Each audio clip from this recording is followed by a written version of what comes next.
Assalamu alaikum wa rahmatullah. Bismillah ar-Rahman ar-Rahim. Alhamdulillahi Rabbil Alameen. Wal aqibatu lil muttaqeen. Was salatu was salamu ala rasulihil kareem. Amma ba'd. Firstly, I would like to welcome everyone with the greeting of Islam. Assalamu alaikum wa rahmatullah. Hope everyone is doing well. And we pray to Almighty Allah that this is the start of a beneficial journey of knowledge, especially learning the sacred knowledge of Islamic inheritance. Just before we go into the introduction of Islamic inheritance, for the first few minutes, I'll briefly just explain outline of Tuhfa education and then also the logistics behind the course. Firstly, in regards to Tuhfa education, so if there's any information that you want to see regarding Tuhfa education, you visit our website tuhfa.net. Also for the course, if you ever want to contact us regarding any issues in terms of the recording, you can't have access to the recording, or you can't get through to the recording, it's not showing up for you, or any other logistical problems, always email in the admin at info@tuhfa.net. At Tuhfa Education, we intend to provide more and more courses for the wider audience, allowing more and more people to be enriched with the knowledge of Islam, inshallah. So always keep an eye out on our website in regards to any further courses that we have started. If you join our WhatsApp group, Tuhfa WhatsApp group, which can be accessed from the website, I would strongly encourage everyone to join that WhatsApp group. And then, inshallah, in that, any latest updates, latest courses, also weekly reminders, Quran etiquettes, Hadith etiquettes, or any Islamic knowledge will be shared on those groups. So it would be very useful to join those groups. You'll stay connected, inshallah. In regards to the courses, the course that we intend to do right now is the Islamic Inheritance course. Now, this will be explained and studied more like a classroom environment. So I would definitely encourage everyone to sit down with some pen and paper. Or if you have the physical book, then be ready to write some notes around the text of the book.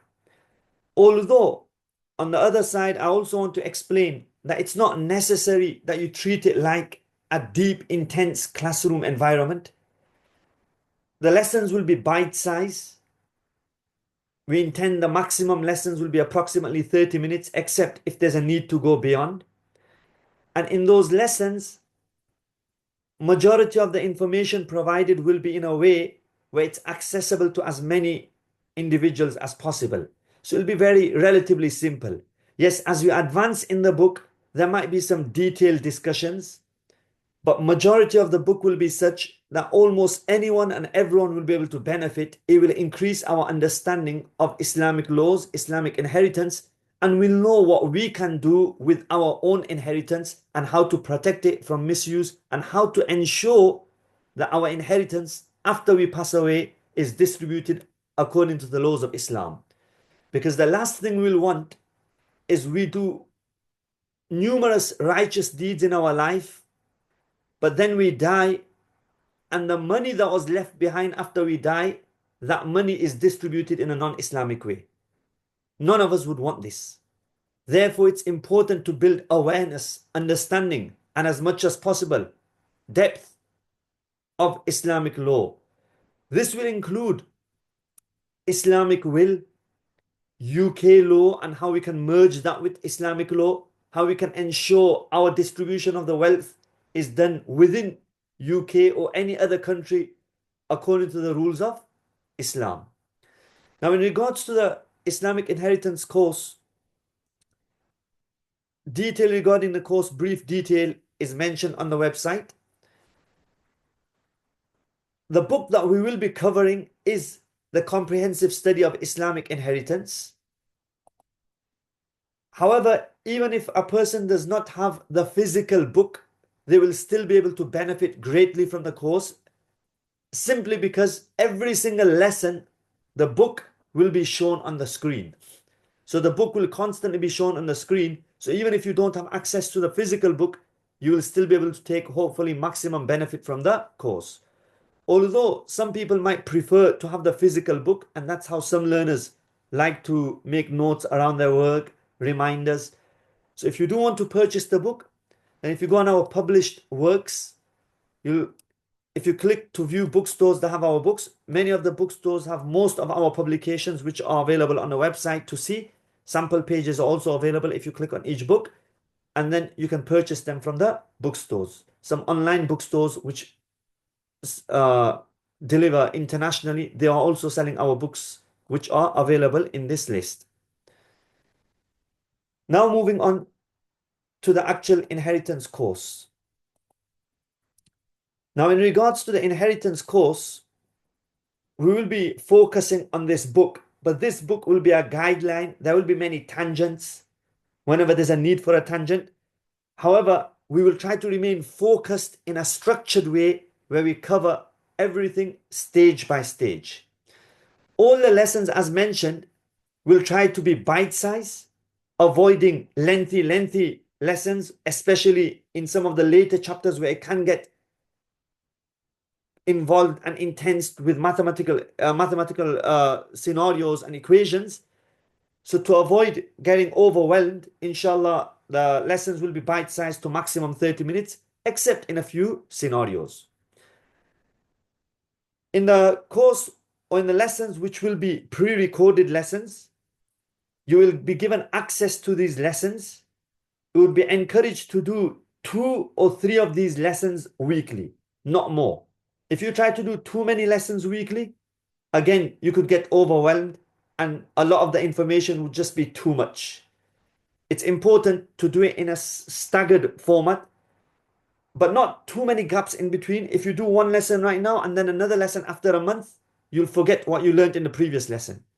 So the timetable that the admins will share, that would be a recommended timetable for this course.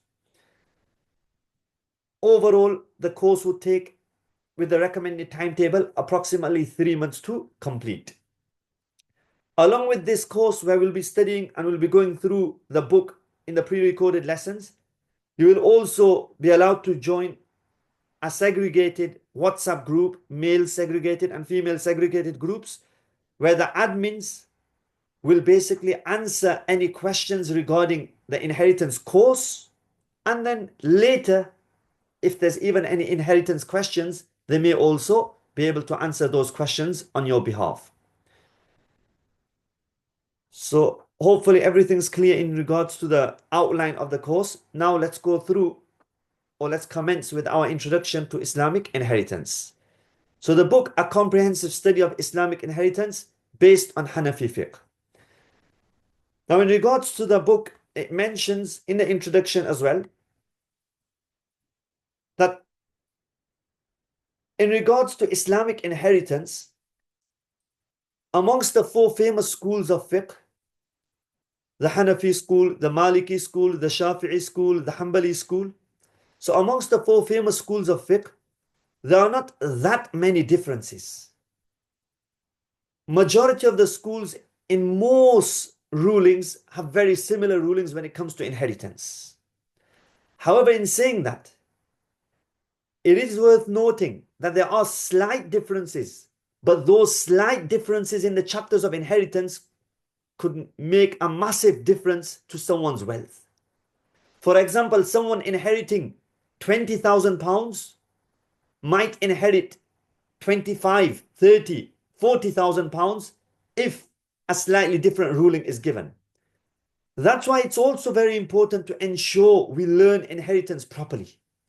Because in inheritance, if we do not study inheritance properly, we could be giving an answer to a person that comes to us and asks us an inheritance question. We could be giving a wrong answer where we could be giving one person £20,000 more, and we could be oppressing the other person by taking away £20,000 of his. So imagine person A was due £20,000, but because we did wrong calculations, we gave him £30,000. Whereas person B was due, for example, £10,000. But again, because we did wrong calculations, we might deprive them and end up giving them only £5,000.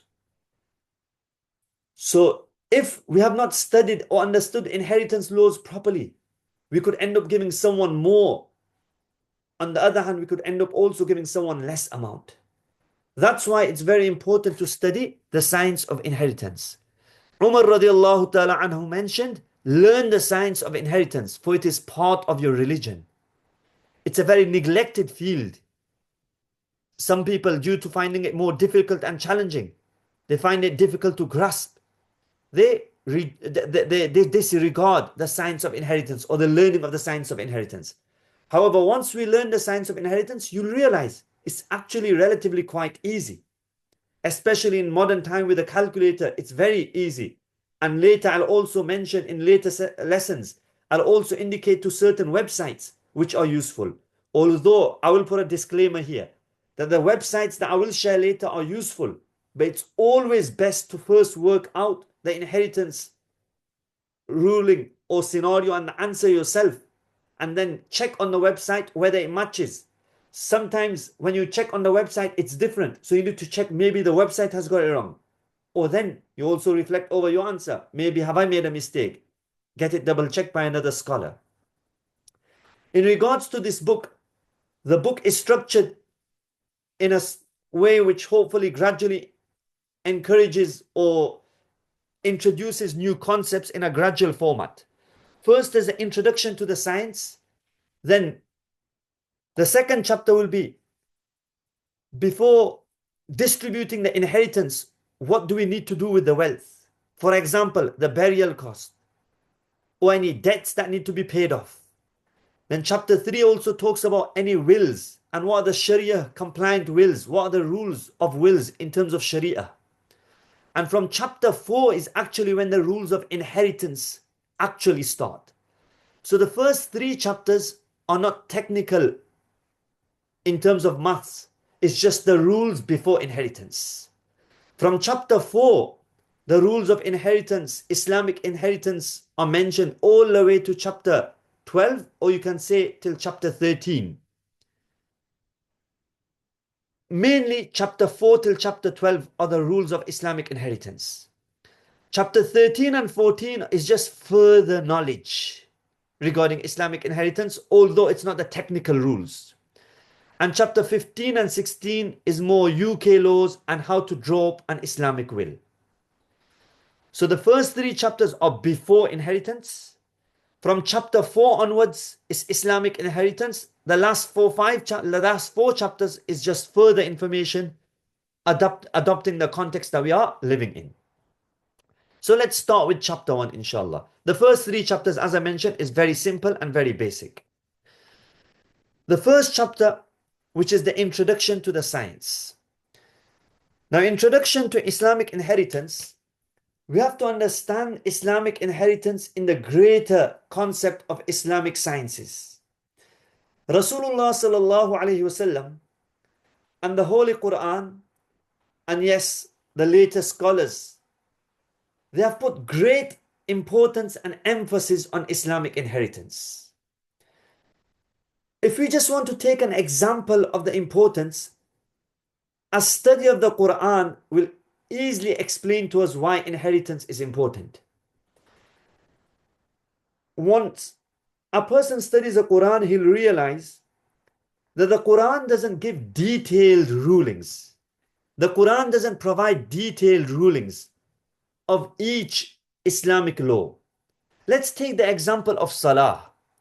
So if we take the example of Salah, the Quran, nowhere in the Quran will you find the details of Salah in terms of, first you need to stand up in Salah, you need to read Surah Fatiha and other surahs, then you need to do ruku, then you need to stand up again, then you need to do sajda.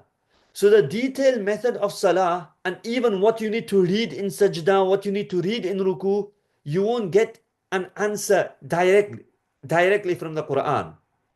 Rather, the Quran will give indications. Aqimus Salah, establish Salah. It'll give few outlines regarding salah, but it won't give the details. Details, Rasulullah SAW, through his seerah, through his hadith, will explain the details to us. And by extension, the Sahaba, the Tabi'un, the righteous scholars will pass on this information to us. However, when the Quran talks about Islamic inheritance laws, when the Quran talks about Islamic inheritance laws, there's three verses of the Quran where the Quran provides a very detailed analysis of the Islamic inheritance laws, way more than it provides for other Islamic laws. Inshallah, in chapter 13 of this book, we will be visiting those verses of the Quran. But for any students of knowledge that want to study those ayat already, then Surah An-Nisa, ayat number 11 and 12, and also Surah An-Nisa, ayat number 11 and 12, and also Surah An-Nisa, ayat number 176. So if a person studies those three ayat, they will understand the depth to which Islamic inheritance is discussed within the Quran itself. Yes, Rasulullah SAW gave further details like he did in Salah and Sawm and any other worship of Islam. But in Islamic inheritance laws, even in the ayat, there's a great amount of detail to the extent that even fractions are mentioned. For example, just one ayah as an example. In Surah An-Nisa, ayat number 12. In Surah An-Nisa, ayat number 12, Allah Ta'ala mentions, فَإِن كَانُوا أَكْثَرَ مِنْ ذَلِكَ فَهُمْ شُرَكَاء فِي الثُّلُثِ. If there are two or more half brothers or half sisters, they will receive a third, which they will share equally. So again, notice the fractions that are mentioned. Again in Surah An-Nisa, ayat number 11, وَلِأَبَوَيْهِ لِكُلِّ وَاحِدٍ مِّنْهُمَا السُّدُسُ مِمَّا تَرَكَ إِنْ كَانَ لَهُ وَلَدٍ. The parents will receive, the parents of the person that's passed away, if the parents are still living, they will receive a sixth if the person that passed away had his own children. If they never had their own children, then the parents will have a different share, which is mentioned elsewhere. So these are the kind of scenarios that we will be studying. We will be going through the different type of scenarios. But before that, that's chapter 4 onwards. Before that, we need to get the pre-inheritance information and education learned.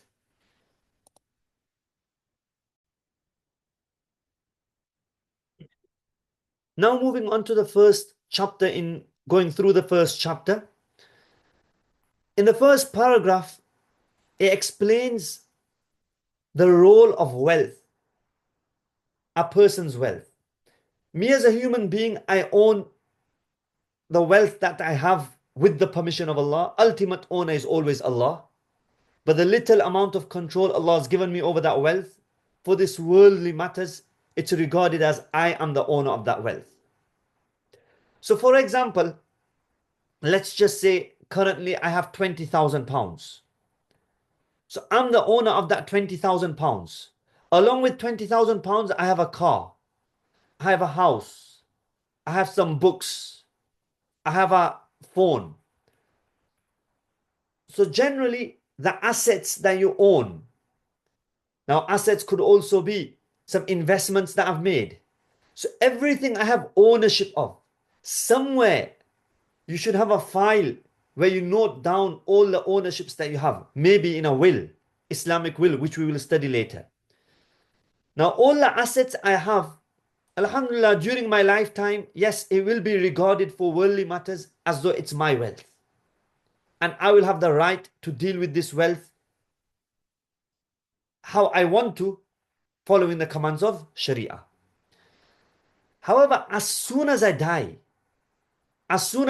in fact, leading up to my death, in the moments before my death, the access to that wealth. So as soon as I die, for easiness, we'll say as soon as I die, the access to that wealth is no longer mine. The second I die, the wealth is no longer mine. Now Sharia takes control of that wealth, and Sharia has given it to the inheritors. The wealth might not be distributed yet. It might not be distributed for the next 20 years. Although that's not a good thing to do. We should try to distribute it as quickly as possible. But even if the wealth's not distributed, the moment I die, it's no longer my wealth. It's the wealth of my inheritors. That's why during my lifetime, I can do whatever, I can give the wealth to whoever I want. But once I die, Sharia will dictate who that wealth needs to go to. I can't dictate, or my children can't dictate who the wealth will go to. Rather, they will have to follow the rules of Sharia. Yes, the inheritance will only be distributed. The wealth will only be distributed after the burial cost, the debts, and any permissible and legal wills are executed, as we will study soon in chapter 2 and 3.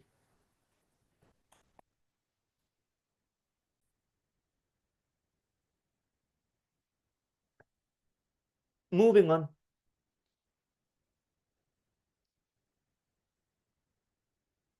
In the second paragraph, it mentions the importance that the Quran has placed on the rules of inheritance, which I've already explained, that certain verses of the Quran give detailed fractions on, depending on the scenario, which inheritors are surviving or which inheritors are not surviving. The Quran gives detailed laws by fractions of how much each person will get. Just to give you an outline of this, let's just give one example. For example, if a person called Muhammad, so a person passes away. Now he leaves behind parents, so we'll say mother, father, 2 sons, and a daughter. Now in this case, after we've removed or after we've deducted or executed all the wills and fulfilled all the rights pre-inheritance, the money left is £10,000. The first thing we'll do before distributing the £10,000, do I give it to the mother? How much will I give to the mother of Muhammad? How much will I give to the father of Muhammad? How much will I give to each son? How much will I give to the daughter? The first thing you should always do is work out the fraction that each person will get. So in regards to this scenario, if the mother is living and the father is living, both the mother and the father will get a sixth.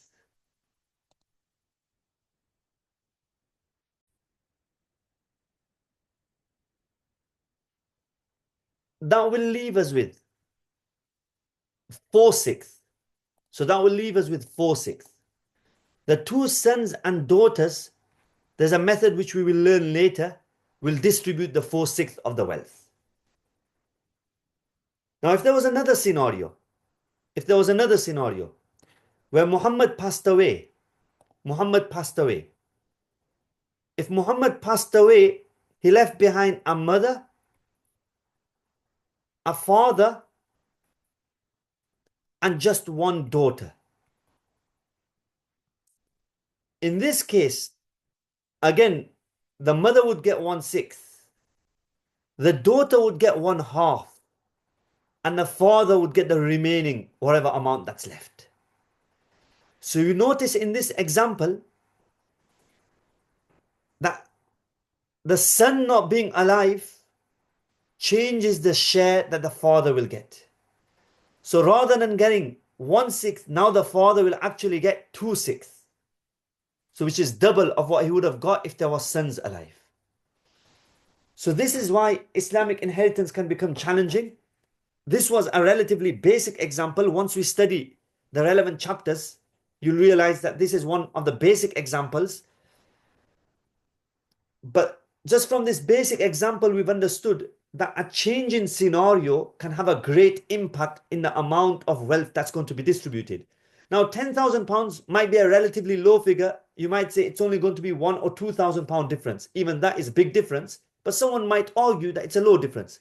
But if someone's left behind £100,000, now you could be giving, for example, a father £10,000 less of what he is due. That again underscores why learning Islamic inheritance is very important. So in paragraph 2, it's simply highlighting the reason why Islamic inheritance, study of it, is very important. This is further, the learning of Islamic inheritance, especially from the Quranic ayat, is further indicated to from the statement of the great scholar Imam Malik rahimahullah. He mentions that he heard his teacher say, whoever learns Islamic inheritance without understanding the Quran, he will quickly forget it. Imam Malik agreed with that. What they mean by this, these scholars, is when we study in chapter 13 the ayat of Islamic inheritance, we'll basically study and see how the Quran over approximately 2 pages of the Quran gives a detailed analysis of Islamic inheritance. The way we'll study this is first we're going to learn the science, and then as a recap, we're going to study those 2-3 pages of the Quran. And then we'll be able to easily understand those 2-3 pages of the Quran as well.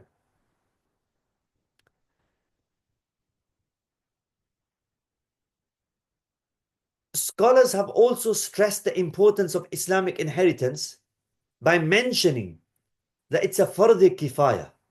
Fardh kifaya means some people in the community must do that action, must learn that science, so that it fulfills the needs of the people. Whenever people pass away in the community, they go to some scholars, some knowledgeable people, and ask them, how do I distribute this inheritance? Then that community is saved from the sin of neglecting Islamic inheritance, because they have a few individuals who can guide them. However, if a community has no individuals who can guide them, then that full community is sinful, because a communal obligation as a society they've disregarded. That's why each individual, if we learn this science, then inshallah we are getting the reward of fulfilling a fardh kifaya, a communal obligation.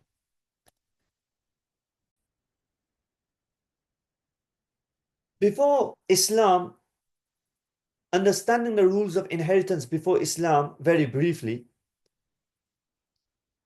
one of the reasons why the Quran had to give a detailed explanation of Islamic inheritance laws, and anyone who studies the Quran will actually understand this more and more. Such important ibadat and worships like salah and saum and zakah are not or hajj are not explained, the rituals of hajj are not explained in detail in the Quran. Yet Islamic inheritance, even the fractions that a person will get are explicitly mentioned in the Quran. One of the reasons is in the days of pre-Islamic cultures, in the days of Jahiliyyah and ignorance, there was a lot of misappropriation of wealth, mishandling of wealth. For example, the women especially, they were deprived of wealth fully.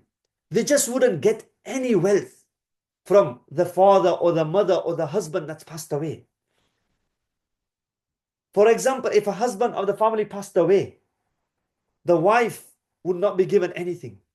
The daughters would not be given anything. In fact, even some of the young male children wouldn't be given anything. The eldest child, or the child who had the male child who had the ability to go and fight in a battlefield and earn spoils of war for the family, only he would inherit, or them few sons would inherit. In fact, in some cultures of ignorance and jahiliyyah, it had reached a level where even the wife of the deceased person, even the wife would be inherited by the eldest son, who's a stepson of this wife. And he would basically inherit the wife of his father, and he would rid her of her dignity. This was the level of ignorance that pre-Islamic Arabia or the cultures were practicing. Now, to counter that, Rasulullah gave many advices in regards to inheritance. And that's what the full science of Islamic inheritance is built upon. A lot of these advices of Rasulullah and also the Quranic verses will be explained in chapter 13 when we do a recap of Islamic inheritance. First, inshallah, we'll study the rules. But this definitely, and mentions or gives us an outline of why it was important for the Quran to give detailed rulings regarding the fractions as well of Islamic inheritance. Almighty Allah mentions in the Quran regarding the importance of inheritance. للرجال نصيب مما ترك الوالدان والأقربون وللنساء نصيب مما ترك الوالدان والأقربون مما قل منه أو كثر نصيبا مفروضا. The meaning, the men are given a share of what the parents and the close relatives leave behind, and also the women are given a share. Yes, the shares might be different, which will be explained later, but each will be given a fixed share, whether large amount or whether little amount. This ayah indicates to few main concepts and principles. Number one are women rights, because women never used to inherit before. Number two, the distribution of all assets. By the way, this includes even seemingly insignificant assets. For example, clothing, pens, perfumes, literally anything that a person that's passed away used to own now goes into the hands or to the pot of the distribution for inheritors. Even if he's left behind 5 pens, that needs to be put into the inheritance pot. And the inheritors need to agree. Firstly, Sharia will mention the fixed portions that each person will get in terms of fractions. Now the inheritors, they will then need to agree that, okay, from the money it's easy to distribute. As for from the other items, the pens, the clothing, how do we want to distribute it? So they have to mutually agree. And if they can't come to a mutual agreement, then they'll either have to get a judge to agree for them and to divide it for them, or they'll have to sell those assets, and the money they gain as a result of selling those assets, they will have to distribute the wealth according to the fractions of Islamic inheritance laws. A third point mentioned here as well is the shares mentioned in the Quran are fixed by Sharīʿah. We can't change them. Yes, if two brothers mutually, for example, are inheriting, they both need to receive £3,000 each. But one brother says to the other that, do you know what, you can keep £5,000, just give me £1,000. Or you can keep all the money. That's also allowed, as long as there was no pressure on the one brother to give away his money. If there's no pressure, then it's perfectly fine for them to mutually agree different amounts. However, as we will study throughout the book and throughout the course, there are further rules in regards to this.